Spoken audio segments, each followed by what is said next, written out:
I didn't get out the car. I got there and I was scared. I didn't want to get out the car. So he dragged me out and threw me onto the field. And I ended up playing a game for the opposition that day. I clashed heads with somebody in a match and fractured my cheek and then had surgery. That was pretty bad pain. That was awful. Ultimately, I think I was trying to be somebody that I wasn't. And I think over time I then started to realise, actually, I'm not going to be Jonny. Don't miss getting my head kicked in, honestly. I got beaten up a lot. You know what it's like? If you're feeling all tense, the last thing you really want to do is try something for fear of making a mistake or fear of failure. Jason Robinson once said to me, don't have any superstitions because they give you an excuse if you lose, right?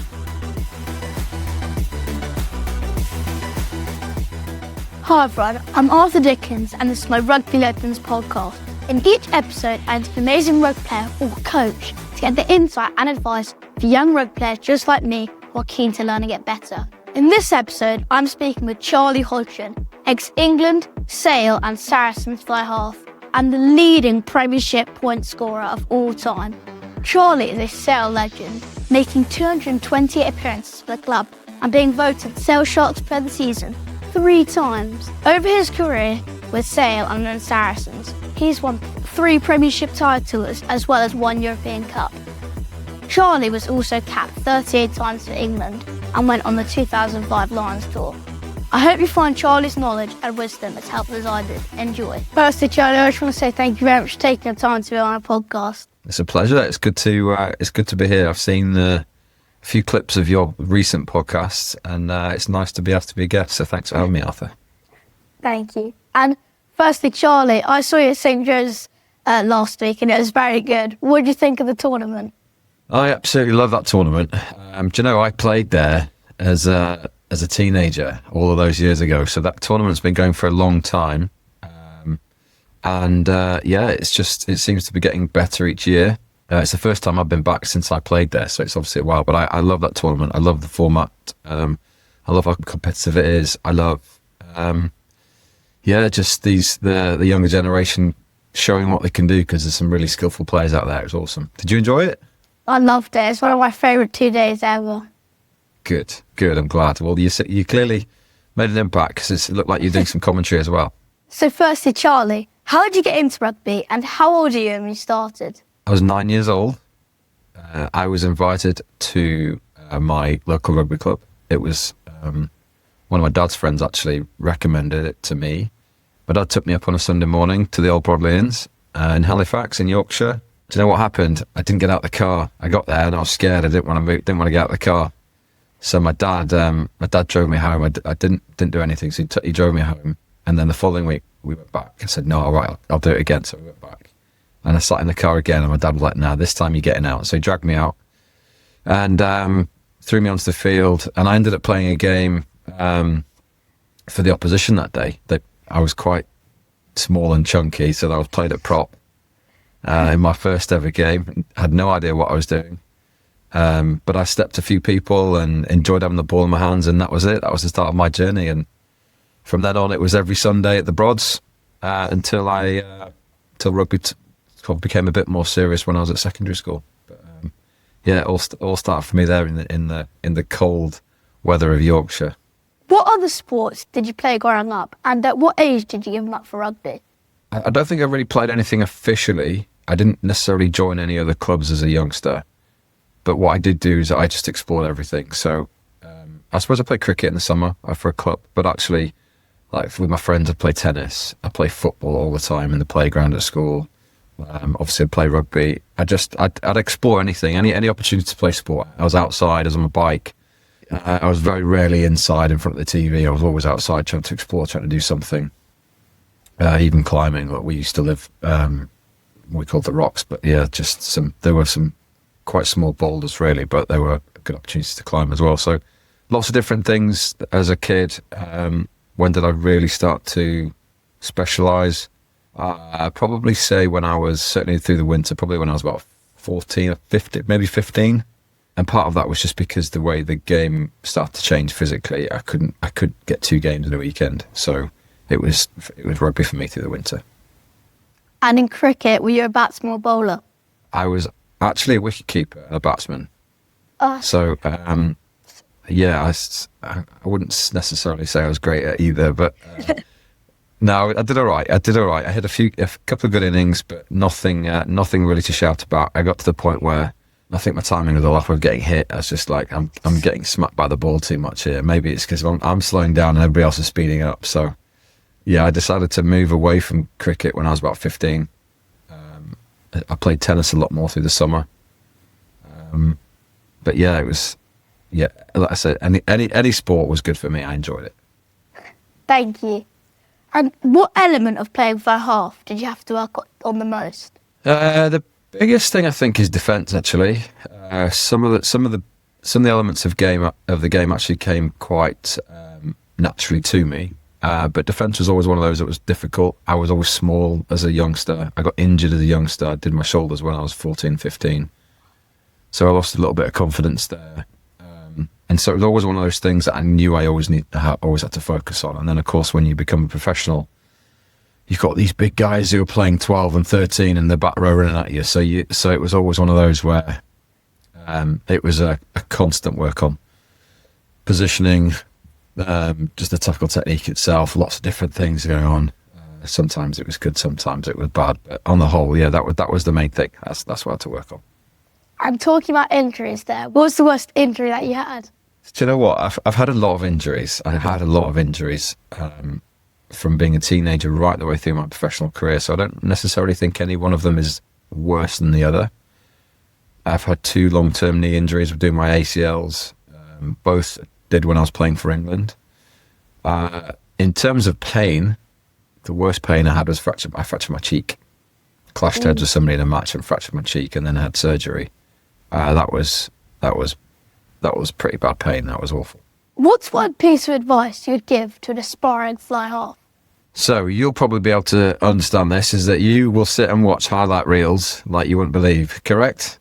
Yes. So the one thing that lots of the younger generation don't do is sit and watch full games. Right? And I think as an aspiring fly half, you really need to understand the context of a game, and you really need to understand how games unfold.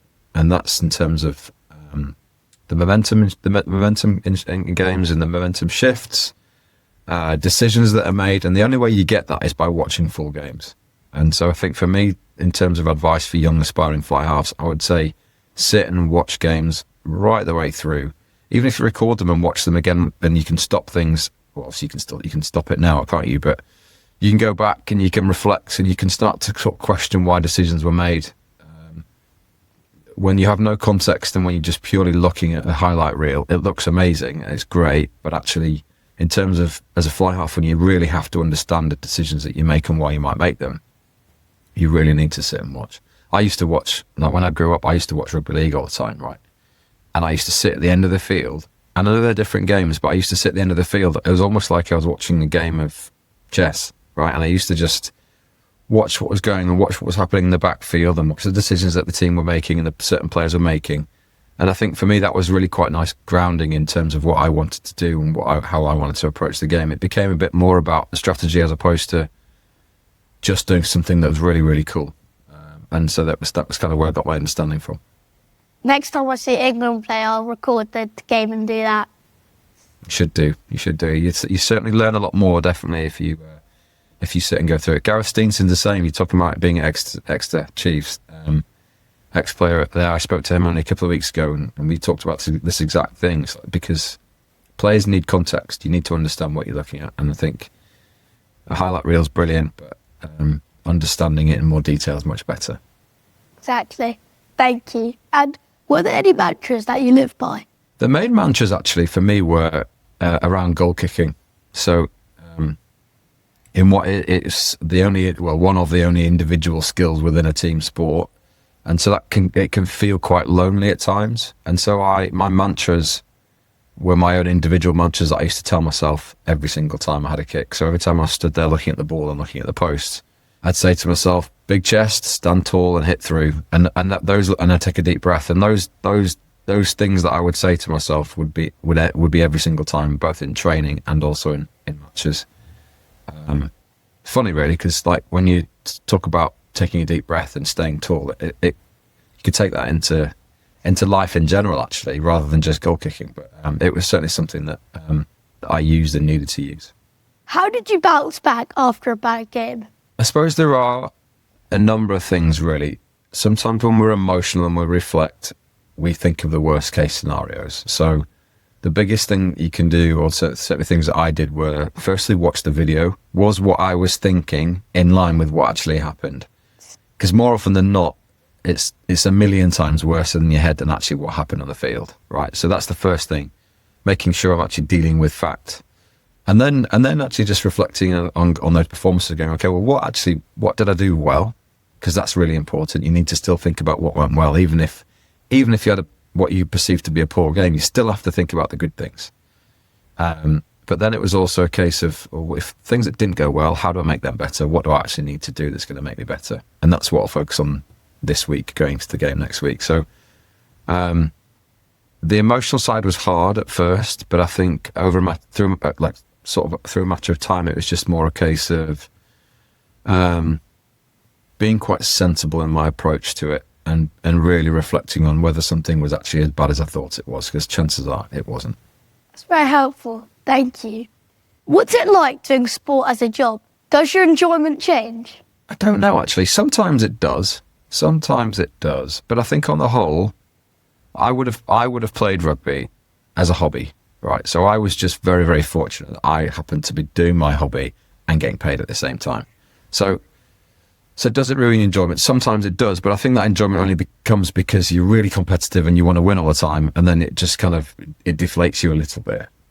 But in terms of the enjoyment, like the fact that I could go to work, or what was work, every day, and basically I was just like throwing a ball around with my mates, and it was like I hadn't grown up. I was just a kid the whole time, just like running around and having a great time outside, and that's like what an amazing thing to do and to say I've done. So yes, the enjoyment disappeared because of performance at times, but actually on the grand scheme of things, I was very, very lucky and very, very privileged and fortunate to have done what I've done. So I enjoyed it, and I took the most out of it as much as I could. How did the level step up between club and country? This was a big shift, actually, and it always changed every single time I played, even from playing club level, Premiership level, to European Cup, to then international. There was always a shift in intensity and physicality.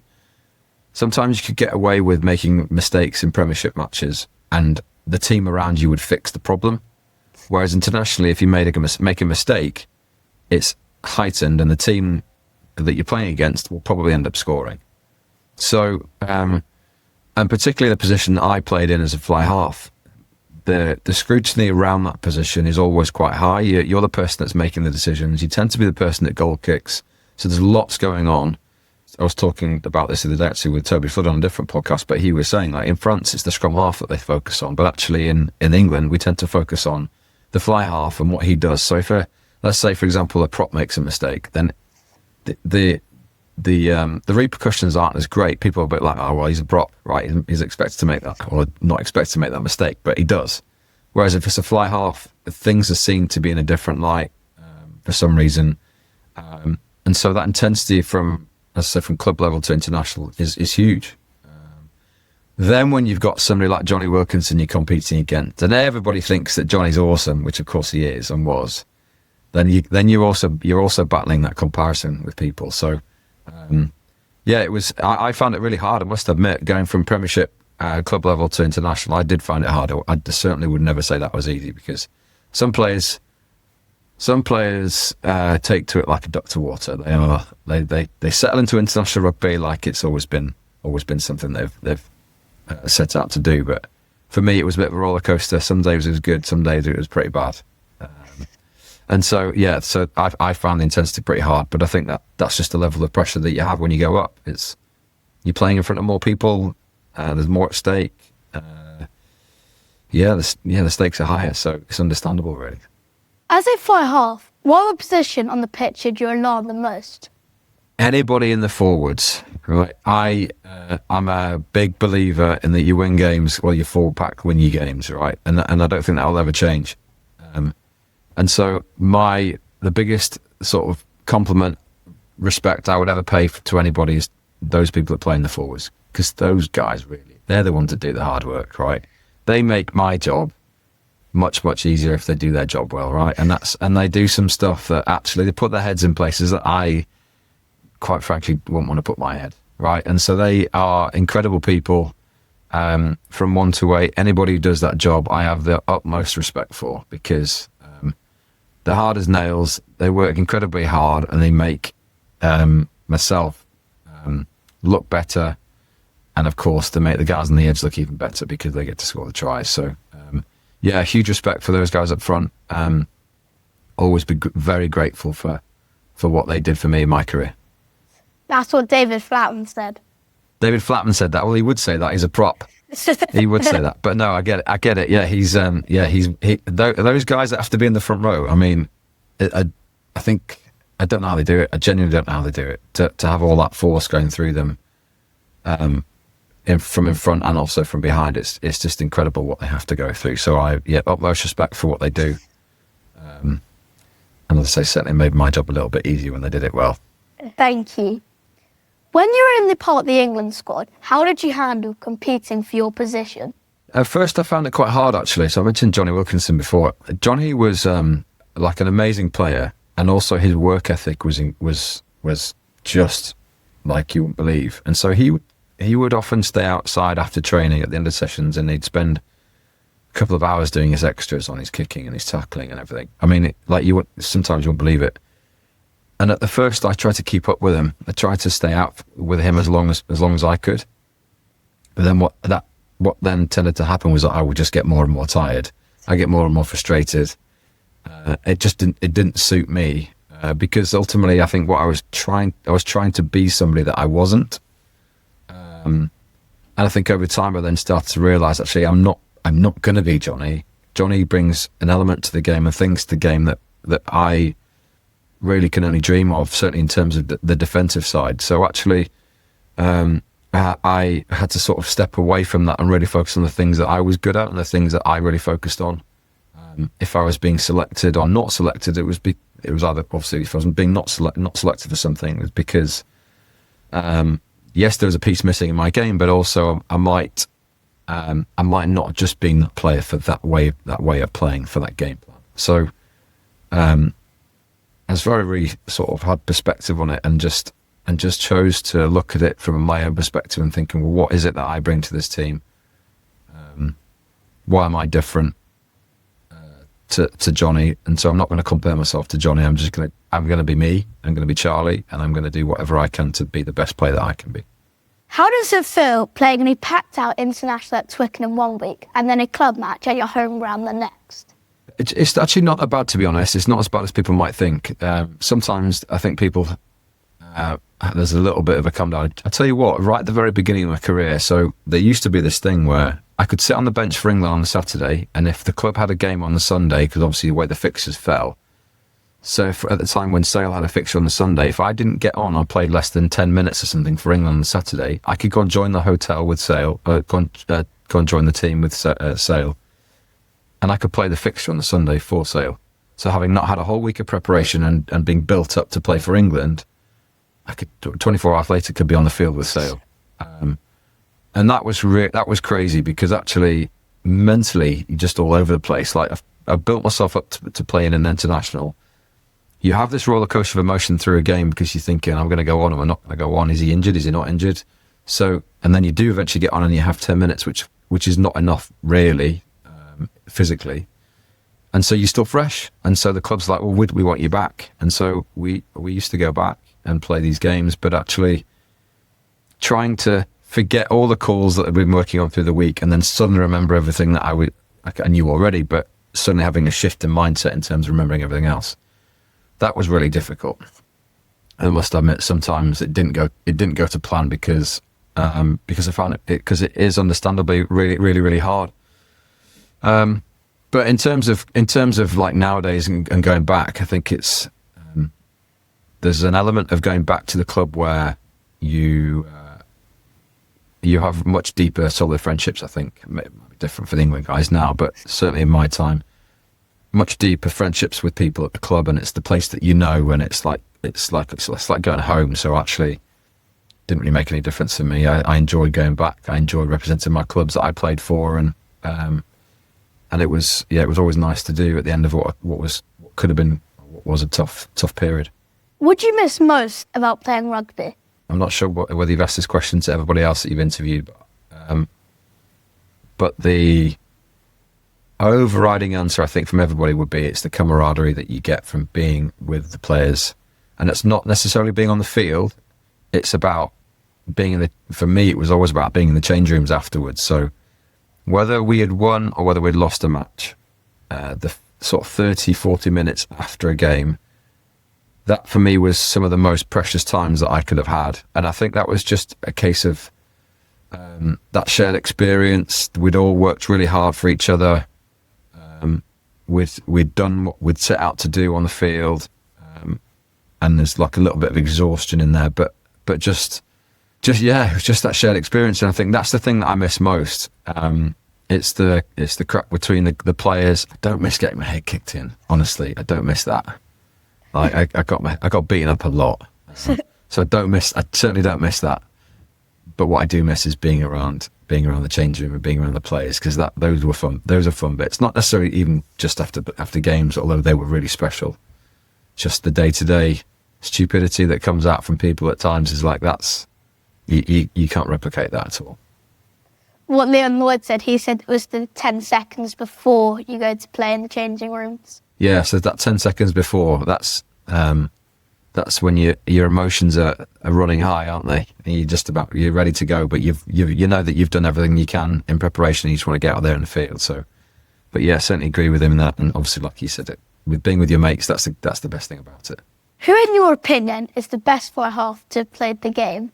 This is also really difficult. This is a really difficult question to answer because, of course, if you go back to the 1980s, 1970s, somebody will tell you that the Welsh legends were the best players. But actually, it's all relative, right? And so I'm going to go on on my era, I suppose, and the person that I think is the best, and that's Dan Carter.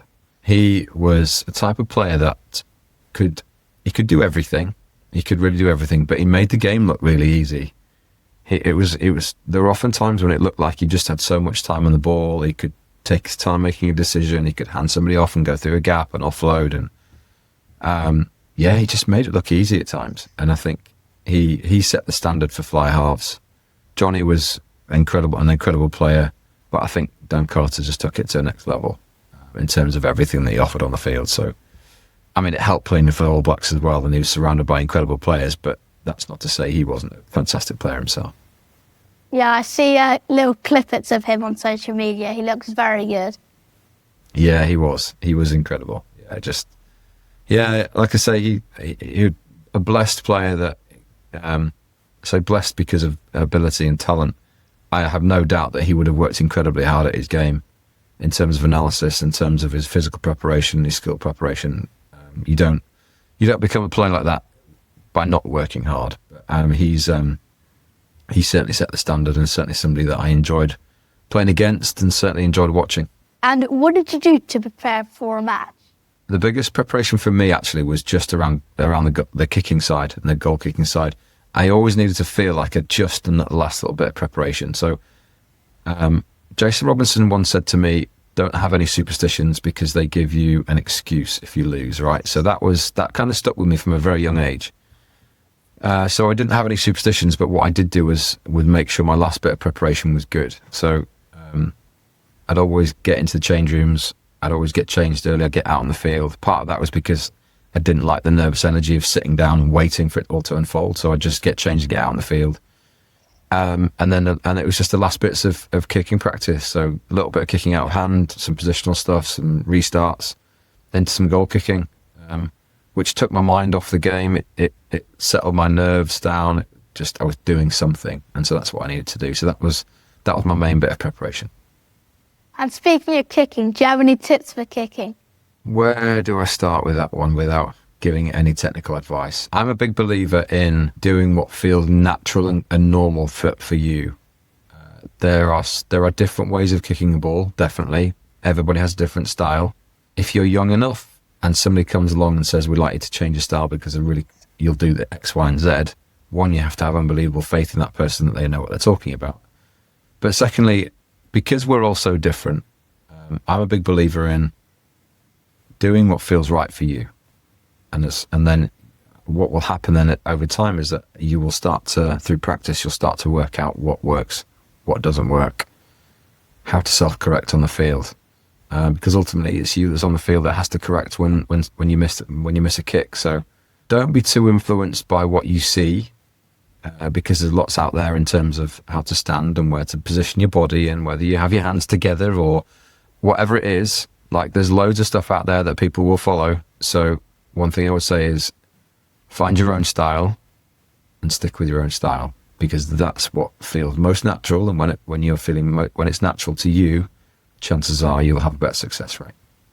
Thank you. I'll use that next time I'm kicking in a game. Good. Just relax. That's the main thing. Who's the best coach you had? I've had a number of really good coaches actually that I've worked with. And so I don't know whether I could necessarily pinpoint one in particular that's been better than another. I think they've just come at certain times in my career where they've really helped. So right in the early days of Sale, Jim Mullender and Steve Diamond were two coaches that worked really well together, and they gave me an opportunity when I was young. And they trusted me. They put me in a team of experienced players, but they trusted me in that system. Working closely with Philippe St. Andre after that, he taught me a lot about game management and game understanding, which was really helpful. And then when I joined Saracens, the coaches there had real belief in me in terms of my game understanding, but also actually even in terms of their trust in me defensively. That I went through a number of years where I was told that I wasn't very good defensively, but I turned up at Saracens and they flipped it and they changed the psychology around it and told me that actually I wasn't the bad as people thought, which certainly helped. So I'd say as a coaching group at Saris, they were also really, really good in the balance that they brought from attack to defence to kicking, and obviously led by Mark McCall, were great. So yeah, really difficult to pick out anybody individually, because as I say, I've had really good experiences right the way through my career. I'm very grateful for all of those who've influenced me over time. Thank you. And can you tell us a bit about Rugby Buddy? So Rugby Buddy is a coaching and mentoring space for young players, 12 to 18. Tends to be 16 being the oldest at the moment. And I say that I've got some students that I've been chatting to recently as well. But it's a coaching and mentoring space to manage and help manage all of those challenges that you guys face. So from managing injuries and the psychological impact that comes from managing an injury, dealing with setbacks, making mistakes in the field and then not taking 5 minutes to recover because you're really emotional and upset about making a mistake. It's about managing conversations with coaches. It's about managing feedback and potential criticism from coaches, or feeling like your peers are flying ahead of you and you're feeling like you're being left behind, all those sorts of questions. And I think I recognised it in my own career. Managing the mental side of rugby was really quite difficult, and I could have done with some help from a younger age. But also my son's part of an academy pathway at the moment, and he's had his troubles and difficulties and challenges, and I've seen some of his friends have the same sort of things. Some are sort of let go from academies, and so it's trying to support this younger generation with those challenges and basically enable them to play with more confidence and more consistency and just play with more freedom. You know what it's like if you're feeling all tense, the last thing you really want to do is try something for fear of making a mistake or fear of failure. So actually what I'm trying to do is equip you guys, boys and girls, with the tools and the techniques to manage those, but just play with a little bit of confidence and a little bit of freedom so you enjoy what you're doing. Thank you. And what sport does your son play for academy? He plays rugby. He's part of the Saracens pathway at the moment. So he's in the under-18 squad. He had 2 games before, 2 league games in August, and the Academy League games will kick off again after Christmas. So who knows what will happen? Who knows where it takes him? But I've certainly seen the challenges that he's had, and so just from seeing that and seeing his friends, it was a bit of inspiration to create Rugby Buddy, which is all an online coaching offering, because I recognise the need to support you guys. And what position does your son play? He's a fly half, like his dad. He's been encouraged to play a little bit of scrum half as well. So exploring a number of things, but I just want him to enjoy it. That's the main thing. Like, that's all I want is for him to get the most out of rugby, wherever that takes him, and for him to enjoy it. If he enjoys it, he plays well. So that's the main thing. Exactly. And last question, who of your rugby mates do you reckon would be a good guest on my podcast? Who would you like? Who have you not spoken to? Have you spoken to many people yet? I'll tell you who would be good. Chris Ashton would be very good. If you want to speak to Ashley, you can. I'm sure Ashley will do that for you. He's a brilliant guest. Do you want to speak to a current, or do you want to speak to an ex-player? A current, if that's all right. You want to speak to a current player? Sure, I can think of somebody. Can't think of anybody at the moment, but I'll find somebody for you. Thank you very much, Charlie. And I really appreciate taking the time to be on a podcast. Thank you. It's a pleasure. No problem at all.